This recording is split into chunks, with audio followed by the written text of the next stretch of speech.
upset about Impact in one respect.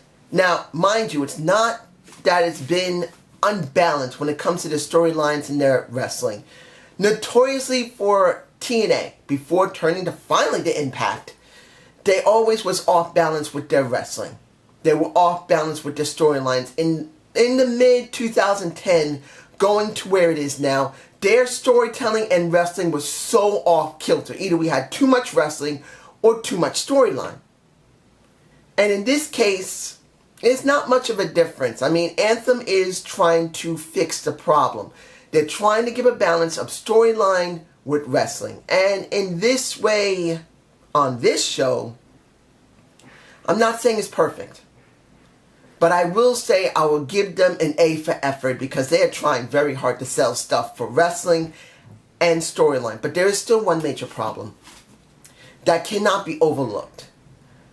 They are trying so hard to sell GFW as something important that will be merged with Impact Wrestling, that they're leaving Impact Wrestling by itself. In other words, it's empty without the Impact Grand Championship, without the Impact Knockouts title, without the Impact World Heavyweight Champion. When have we seen much of Lashley? We haven't. He's barely wrestled. We've only seen promos of him in the back. We haven't seen anything of Moose, practically. Rosemary is totally MRI, missing in action. So what do we actually have here? We have almost nothing of Impact and everything of GFW.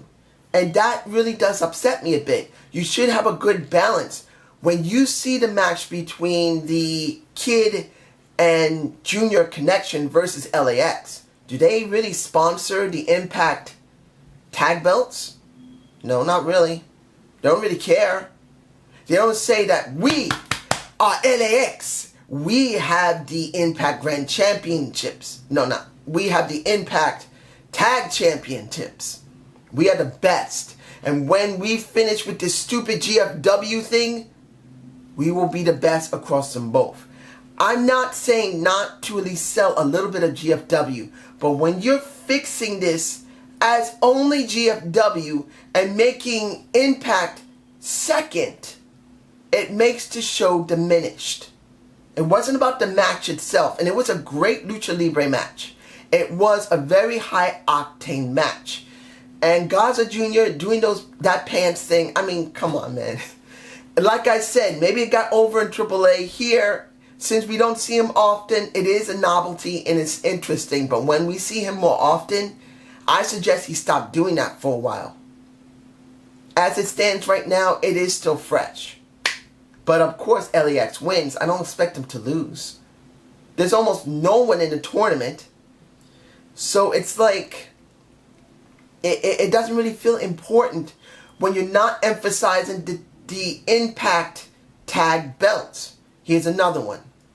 Siena versus ODB for the GFW Women's Championship. Where is Rosemary? Where is she? Rosemary should be involved in this situation because eventually Rosemary's going to have a match against Siena at Slammiversary, unless they're going to do it earlier than that. If they're going to really merge the belts, where is the Knockouts belt? Where is the Knockouts holder? Rosemary. It just feels like an empty show. It just does. And I was a bit upset about the match. But mind you, it wasn't that bad seeing Siena beat the crap out of ODB. As I said before, ODB really needs a change in her character. I mean, I don't hate her as a performer. I just don't think that her character warrants a maintaining of it. At least you can say with Gail Kim, she did change her character several times. It may not have been the best due to the fact she was always booked so strongly, but at least she did change her character. Now, let's do Rockstar Spud, who I think they are doing something special with. But there is one problem, and it kind of shows what happened with Rosemary. Where is Swoggle? A great promo, well, not a great promo in a sense of his vid pack. And I'm really interested in seeing what's going to happen with Spud next week. I don't know if he's going to be coming in a neck brace or in a wheelchair. Will he be walking? We don't know that. The way they've been sponsoring him, he seems like he's almost totally a paraplegic, which is actually not bad booking. You wonder how far they're going to go with it. But then there's no Swoggle. Just like there's no Rosemary. It just is a problem there. But I am very happy to see it. The Congo Kong versus Braxton Sutter was a problem. I didn't like this match. And it wasn't the fact that Congo Kong won. I'm glad he did because he's supposed to win. He is supposed to destroy Braxton Sutter. The problem is there was no build-up for it. Yes, Congo Kong had lots of matches. Well, enough matches to make him easily a threat to Braxton Sutter. But there was no interview between Laura Van Ness and maybe... The problem I see is that they're not using Mackenzie enough for interviews.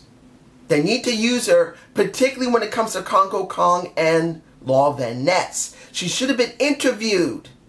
Or at least, if they couldn't, she couldn't even get near her to do an interview to be scared off by Congo Kong. Nothing. It felt like nothing. But then Mohammadi Shirai comes out. Why? And Braxton Sutter did not back him up saying, you're going to get it now. You see this guy right here? This is my friend. And he doesn't like to see me get beat up. Or he could have said, I called for a friend to back me up just in case you came out. Nothing. I don't like bullies. So next week, me and Mohammadi Shirai versus both of y'all. It seems so badly disjointed. I just didn't like it. It made no sense. And then building up for next week makes no sense. I'm sorry. Then something that makes me a little nervous. Because I remember hearing Fool Killer 99 say, I'm worried about Karen Jarrett getting too much time and getting too much publicity. And then everything's about her. But then you look at what happened with Bruce Prichard. You look at EC3. And you look at James Storm with Magnus. You worry that Bruce Prichard is going to be the new Karen Jarrett. It makes me very nervous. I'm very nervous that this is going to be about Bruce. More it's going to be about EC3, Storm, or Magnus. And I got to say that Magnus did make it believable that, hey, why did you make me go up against Matt Morgan when I have to go up against El Patron? I didn't have the time to rest. Now, as a heel, you have the right to say that because, you know, you're getting kind of fucked over here. But in that sense, Bruce has been overstepping his bounds. He hasn't talked to Dutch, and he didn't talk to Karen. Now, if he had talked to Karen and Dutch, it would be like all three of them are at blame, and then it would take the emphasis off of him. But it really felt like Bruce is the emphasis here, and it's making me a little nervous that Bruce is going to become much more of a stronger character, possibly turning heel, and then this will be about Bruce being a evil bastard. That's just me. But when the match was done, the match between EC3 and Storm was fine. It would have been kind of nice to see Storm have some marks on his back, like a couple of cuts. But his back was just plain red. In the end, you got Bruce getting beat up. You got Storm getting the win because of DQ. There you go. Oh, and Stifner getting his ass whooped. That was funny. Yeah, it was a funny one. Right there, I gotta say it. He's screaming like a little girl, which I would scream like a little girl if I got whooped. Let's move on to, what else we have here? The Josh Mathews and Joseph Park. I'm happy that Joseph Park came back. The declaration of war, in a sense, for Jeremy Borash versus the Josh Mathews. Seeing that they had to call back Joseph Park to make an in-between, to make this more real between the two, is important. I know a lot of people are going to say, I don't want to see Josh Mathews go up against Jeremy Borash. Yes, you do. Because you need something different.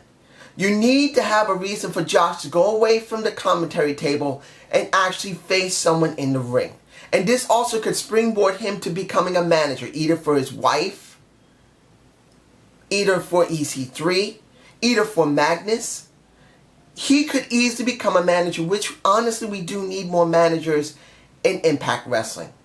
I wouldn't mind him going away for a year as a manager and then coming back to the commentary table. He's not 100% a piece of garbage on commentary. He's actually not bad at all. A lot of people have their moments. He's not much different than anybody else. Just like Jeremy, just like the Pope. But I still say the Pope D'Angelo De Niro should be the voice of Impact Wrestling. He just seems to have that nice balance. That's just me. But seeing Joseph Park is one who made the match for Slammiversary, I want to see a Jeremy go up against a Josh Mathews, whoever he's going to pick. You don't know who he's going to pick, whoever it is. I'm hoping he will be useful. Finally, the Ultimate X match. Look, this isn't the first time they've done it. But I will say this is the first time they've done it with only 3 participants. And I think they haven't done that in many years. It's always been about 6 or 5 or 7 guys being in the ring all at once, going at it. I don't remember the last time they had just 3 guys in the ring doing an Ultimate X match. Easily 4, 5, 6. And I think they even did a 7 one like 3 or 4 years ago. They went up to almost 7. And usually it was at the beginning of the show. Them closing the show with an Ultimate X match did give the emphasis that this was important. Seeing Loki having that moment along with all the other X Division guys who were going in the match to explain why the X Division was so special was a nice touch. And in the end, it was pretty brutal. I think Loki got a bit hurt there, particularly when it was Trevor Lee who pushed Andrew and Loki into one of the I'll just say it like this because it's probably been in my face for a moment or two. If Loki isn't hurt, I'm beyond happy. We don't need more injuries like Sanjay Dutt. But in the end, if he is hurt, I'm worried. So please, please don't be hurt, Loki. We need to keep someone in the X Division that is very credible, that people like. I know that he has to look at a hitman, but I see Loki as a pretty much the Green Hornet with the only person who can pull off a suit like that, and that is Bruce Lee himself as Kato. The Kato show. I remember seeing it when I was a little kid, when in reruns, and I always had that memory in my mind of that. And that is what Loki looks like. Not a video game, but Bruce Lee dressed as Kato. The only thing he's missing is the hat and the mask, kicking someone's ass in the ring. In the end, the show was okay. It was good. Good action, and there was some decent balance with the storylines. But because there was no world champ, there was no knockouts champ, there was no grand champion, and the current holders of the tag belts truly don't even emphasize they care about the tag belts from Impact, it just feels a bit empty. But it's just my point of view. You guys tell me below, and I hope you enjoyed the Zane view. Please give me a comment below. Look for my Backlash review. That will be coming out on Sunday. Have a good day. Have a good night.